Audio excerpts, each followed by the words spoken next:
오늘의 헤드라인입니다. 여름이 되면서 미세먼지 걱정이 한풀 꺾였지만 내년엔 더 심한 미세먼지가 찾아올 수 있어 철저한 대비가 필요합니다. 마음 편히 숨 쉴 수 있는 맑고 깨끗한 공기를 되찾기 위해서 YTN과 YTN 사이언스가 오늘부터 연중 캠페인을 시작합니다.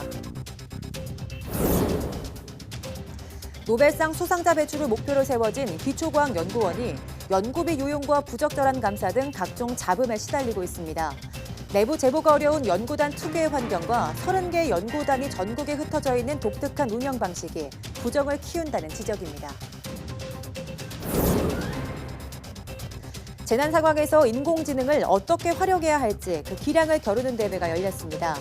오랜 재난 현장에서 숨겨진 사람을 찾거나 도움을 요청하는 사람의 목소리를 분석해 방향과 위치를 찾는 인공지능 기술에 대한 경연이 펼쳐졌습니다.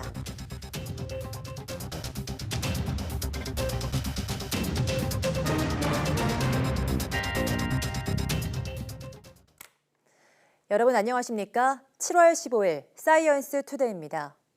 월요일인 오늘은 전국에 구름 많은 가운데 곳곳에 비가 내리겠습니다. 서울과 경기도, 충남 지역에서는 5에서 20mm 안팎의 비가 내리고 강원 영서와 충북, 경북 내륙에도 빗방울이 떨어지는 곳이 있겠습니다. 오후부터 내일 새벽 사이에는 중부와 남부 내륙에 벼락과 돌풍을 동반한 소나기가 지나가겠습니다. 대기 정체로 수도권과 충남 대전은 종일 미세먼지 농도 나쁨 단계를 보이겠고 그 밖에 서쪽 지역은 오전까지 높게 나타나겠습니다. 낮 기온은 서울 29도, 대전 30도, 광주와 대구 31도로 평년 수준을 1도에서 2도 웃돌겠습니다. 요즘 비교적 쾌청한 날씨가 이어지면서 미세먼지 걱정이 한풀 꺾였습니다. 하지만 계절적 요인이어서 자칫 방심하다간 다시 최악의 고농도 미세먼지가 찾아올 수 있어서 철저한 대비가 필요해 보입니다. 최소라 기자입니다.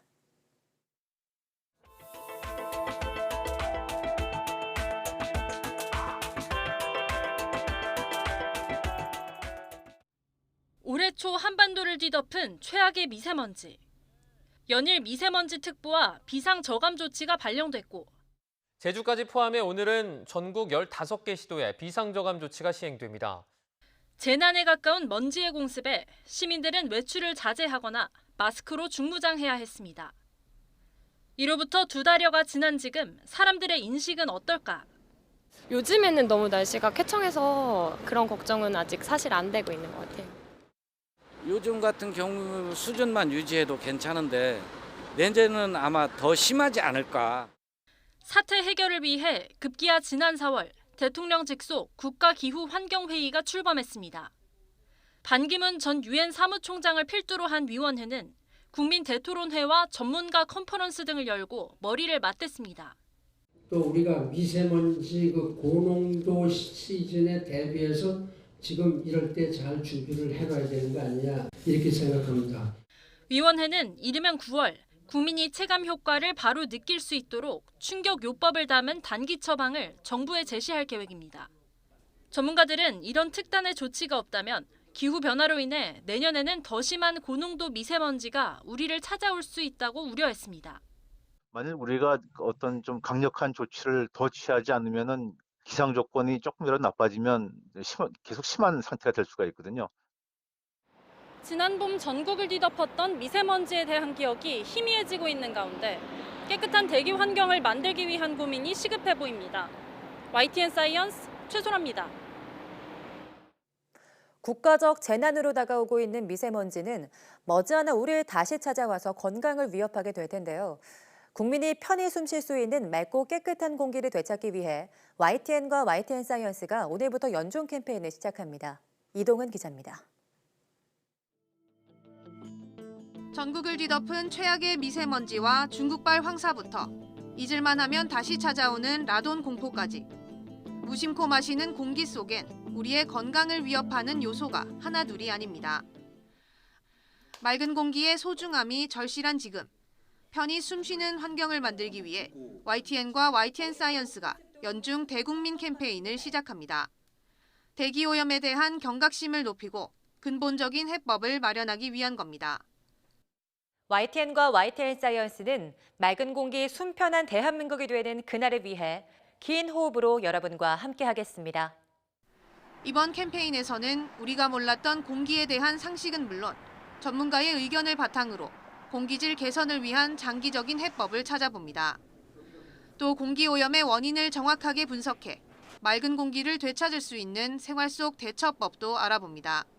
공기오염이라는 것이 꼭 미세먼지만 한정된 것이 아니고 여름철엔 예를 들어서 오존이라든가 라돈이라든가 벤젠이라든가 이런 것도 다 이제 1급 발암성 물질이 되는데 이런 것들에 대한 것을 같이 다룸으로써 실제로 국민 건강에 상당한 도움이 될 수 있다고 봅니다. 맑고 깨끗한 공기를 위한 대국민 캠페인 맑은 공기 순편한 대한민국은 매주 한 편씩 YTN과 YTN 사이언스를 통해 여러분을 찾아갑니다. YTN 사이언스 이동은입니다. YTN 사이언스는 지난주 기초과학연구원이죠. IBS 비리를 연이어 보도했는데요. 노벨상 수상자 배출을 목적으로 설립된 기초과학 전문기관에서 비리 행위가 터지는 이유는 무엇인지 이성규 기자가 취재했습니다. 우선 IBS 내부 제보가 제대로 작동하기 어려운 환경을 꼽을 수 있습니다. IBS 연구단 내에서 연구원이 논문을 쓰고 발표하려면 연구단장의 역할이 절대적입니다. 단장은 이뿐만 아니라 향후 이직 등에서도 막강한 영향을 끼칩니다. 상황이 이렇다 보니 연구단의 비리 사실을 알았다 하더라도 이를 제보하기가 쉽지 않다는 겁니다. 지도 교수라든지 또는 가해자, 권력을 가지고 있는 사람들이 모든 권한을 다 가지고 있고 이 사람들이 추천서라든지 또는 다른 기관으로 옮길 때 막강 영향력을 끼치기 때문에 그 분야에서 내가 더 이상 일하지 않겠다라는 각오를 하지 않는 이상 제보를 할 수 있는 사람이 없다라고 생각합니다. IBS의 독특한 운영 형태도 부정이 싹 트는데 한몫한다는 지적입니다. IBS 연구단은 크게 본원 연구단, 캠퍼스 연구단, 외부 연구단으로 나뉩니다. 캠퍼스 연구단은 카이스트 등 과기 특성화대학, 외부 연구단은 서울대 등 일반 대학에 소재한 연구단을 말합니다. 연구단 30개가 전국 각지에 흩어져 있다 보니 관리 감독이 쉽지 않다는 겁니다.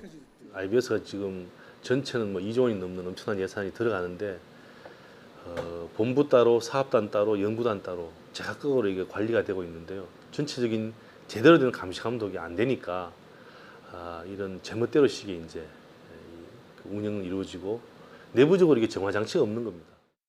국내 기초과학 역량을 세계 최고 수준으로 끌어올리겠다며 설립된 IBS. 연구비 횡령과 비위 무마 등 비리가 잇따라 터져나오면서 노벨상을 배출하겠다는 설립 취지는 빛이 바래고 있습니다. YTN 사이언스 이성규입니다. 최근 재난 상황에서 과학기술을 활용해 인명을 구하기 위한 시도가 이어지고 있는데요. 사람의 손길이 닿지 않는 곳에서 귀중한 생명을 구조하는데 인공지능을 어떻게 활용해야 할지 그 기량을 겨루는 대회가 열렸습니다. 이혜리 기자의 보도입니다. 인공지능을 탑재한 드론이 가상의 재난 현장에 투입됩니다. 카메라와 레이더 등을 이용해 내부 구조를 인식하더니 기둥을 피해 비행합니다. 혹시나 장애물에 걸려 떨어질까 개발자들은 숨죽이며 드론의 움직임을 살핍니다. 지진이나 또 화재나 그런 상황에서 그러려면 어떤 지능들이 정말 거기엔 필수적일까라고 생각을 해서 저희가 이번 문제를 낸 그 큰 계기가 됐습니다. 또 다른 경쟁 분야에서는 재난 상황에서 촬영된 동영상에 구조의 손길을 기다리는 사람이 포착됐는지 눈으로는 발견하기 어려운 사람의 모습을 찾는 인공지능을 개발하고 있습니다.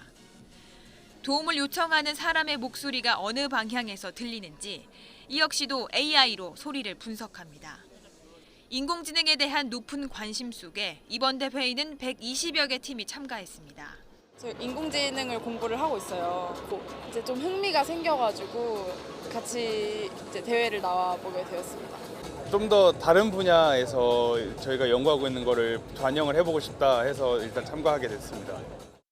학생부터 나이 지긋한 연구자까지 다양한 참가자들이 개발한 기술들은 국내 인공지능 기술 저변 확대의 토대가 됩니다.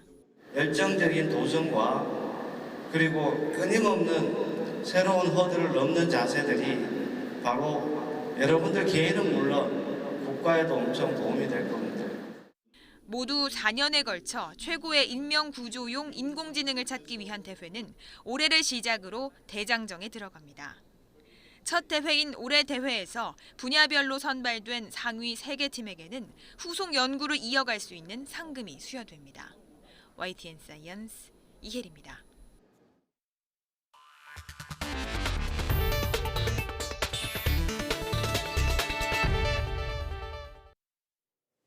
올해는 달 탐사 50주년입니다. 여름방학을 맞아 대구에서 우주도전의 과거와 미래를 볼 수 있는 전시회가 열렸는데요. 대구시의 차세대 먹거리로 꼽히는 미래형 자동차를 체험할 수도 있습니다. 신현준 기자입니다. 우주처럼 고요하고 어두운 전시관에 75톤급 엔진이 등장했습니다. 누리호 시험 발사체를 쏘아 올린 엔진과 같은 모양입니다. 우주 비행사가 우주를 유영할 때 쓰는 우주공간 이동장치 MMU에 탑승해 직접 우주인이 되어보기도 합니다. 인류의 달 탐사 50주년과 국제천문연맹 설립 100주년을 맞아 국립대구과학관에서 열린 우주 특별전입니다. 우주 개발 과정에서 도전과 실패 이런 것들을 볼 수가 있고 또 앞으로 화성 탐사라든지 우주 여행 또 우주 자원 개발과 같은 그 우주 개발의 미래도 함께 보실 수가 있을 것입니다. 미래 자동차의 핵심 기술도 한자리에 모였습니다. 머지않아 도로를 누비게 될 자율주행차와 다른 차량이나 교통 단말기와 실시간으로 통신하는 커넥티드 카를 체험할 수 있는 공간도 마련됐습니다. 3D 홀로그램과 자율주행 자동차의 기술을 체험과 실물 모형 자동차 그리고 프로젝션 매품 기술을 이용하여 전시를 구성하였습니다. 이번 전시는 모든 연령층이 즐길 수 있도록 기획됐습니다. 우주로의 도전 특별전은 오는 9월 1일까지, 미래형 자동차 전시는 올해 말까지 계속됩니다. YTN 신현주입니다. 프랑스 마크롱 대통령이 우주군사 역량을 강화하기 위해 내년 9월 우주군을 창설하겠다고 밝혔습니다. 마크롱 대통령은 프랑스 대혁명을 기리는 대혁명 기념일을 맞아 우주군 사령부를 설립한다고 밝히고 올해부터 2025년까지 36억 유로, 약 4조 8천억 원의 예산을 투입하겠다고 발표했습니다. 우주군 사령부는 레이더 시스템을 통해 우주 공간에서 미사일 발사 단계부터 이를 감시하고 첩보 위성 위치 추적 등을 담당하게 됩니다. 앞서 미국은 올해 3월 우주군 창설 입법안을 의회에 제출했으며 중국과 일본 등도 우주를 활용한 군사력 강화에 나서고 있습니다.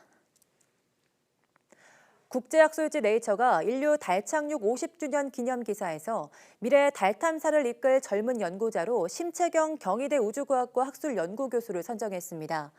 네이처는 앞으로 50년 동안 달 탐사를 좌우할 연구자 5명을 선정하고 한국의 심연구교수와 메가바트 인도물리연구소 박사 등을 소개했습니다. 심연구교수는 2020년 이후 한국 달 궤도선이 평광 카메라로 수집한 데이터를 분석하는 일을 할 계획이며 현재 이 카메라를 개발하는 연구에 참여하고 있습니다. 무더운 여름철 많이 발생하는 질환 중 하나가 바로 요로결석입니다. 통증도 심하고 재발률도 높은데 잘못된 상식만 믿고 제때 치료하지 않으면 위험하다고 합니다. 김정혜 기자입니다. 이 환자는 최근 신장에 결석이 생겨 내시경 수술을 받았습니다. 벌써 3번째입니다.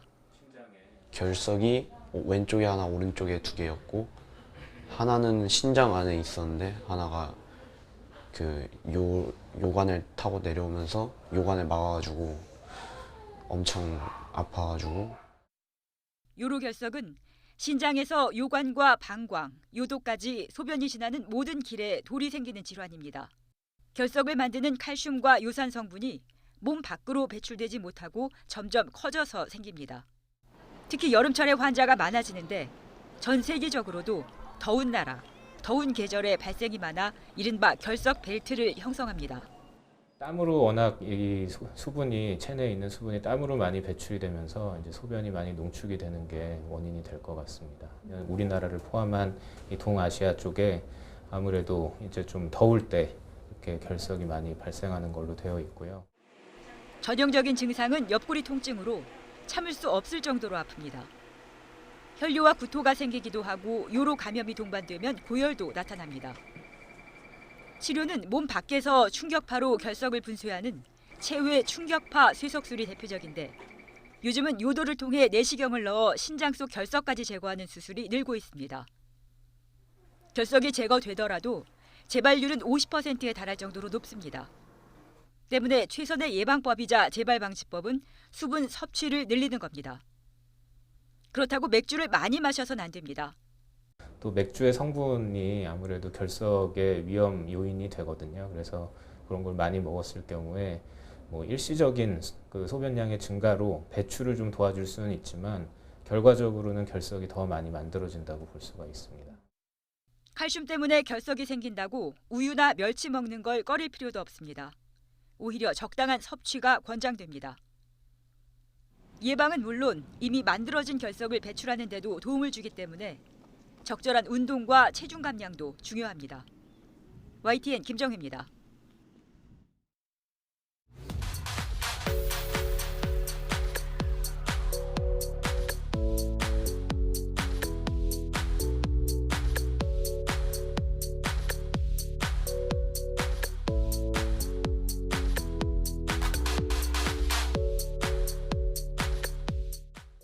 환경 호르몬이란 인체에서 호르몬처럼 작용을 해서 내분 비계를 교란시키는 외부 물질입니다. 이런 환경 호르몬에 장기간 노출되면 여성 불임이나 남성의 정자수 감소 등 생식기관에 영향을 줄 뿐 아니라 태아에도 악영향을 미치는데요. 오늘 오후 사이언스 투데이 에코 매거진에서는 환경 호르몬에 대해서 허정림 환경공학 박사와 이야기하도록 하겠습니다. 오후도 많은 시청 바랍니다. 함께해 주신 여러분 고맙습니다.